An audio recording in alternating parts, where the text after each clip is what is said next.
Kızım iç buna. Ha, selamca. Oy, dükkan salamet olma. Yaptım ha. He. Ha bu dükkanı içi bak yana.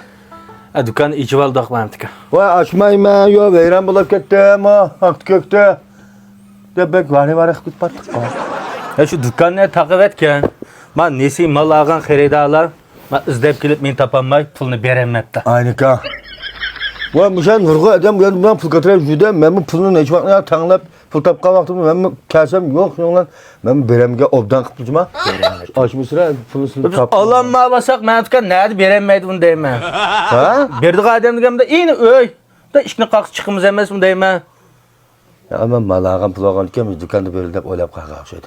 Bulap da hikmetle kalkmasın bana be. Bir iş kitap epersen. Nima? Ha, nesiga. Nesiga? Ha. Ya men dükkan nimda qışnal yanı nesi men nimi dep kalkşatım va deyim men dükkan. Sizle kalkşaat edemler. Edem emez edemler. Ha biz kalsa. Bizim mendim bizim alanmamla. Aslında alamam mı? Nasıl? Sizin parçam parat nesi kırış biraz min kırıkan var çimen otoğunlap lan latem. Yok oradan şu kötü kalsalamca törtköylük cümle. Ya mı deme emsili bu. Nima qilal bu qirg'ani qahva ichim deb men dükkan. Ben şoför edem xabarlarım ha. Ha.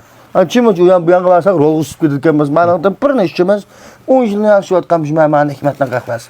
Kiktek edep bargaya kaç berip kelimiz. Ya yaqsal avaylayna. Bu qirib qag'anda kik deb qo'ysak, chataq chiqdi. Masli yana kelib yashinab qalla. Anda kik deb qo'ysak, faqatlab uxlaydigan ketib qolamiz. To'lg'an kunlarim sanaqli qoldi men dükkan sizdan. Kızım demek yapsalamca.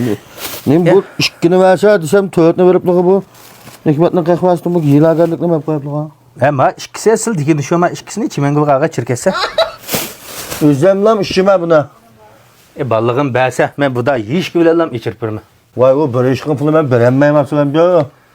Asliga emas, ballig'a chimengul tutun qaysam amma bas. Qilmay paranglashib. Oy canım şimdi yapma tamam diyeme ot koyup var mı bir kanka.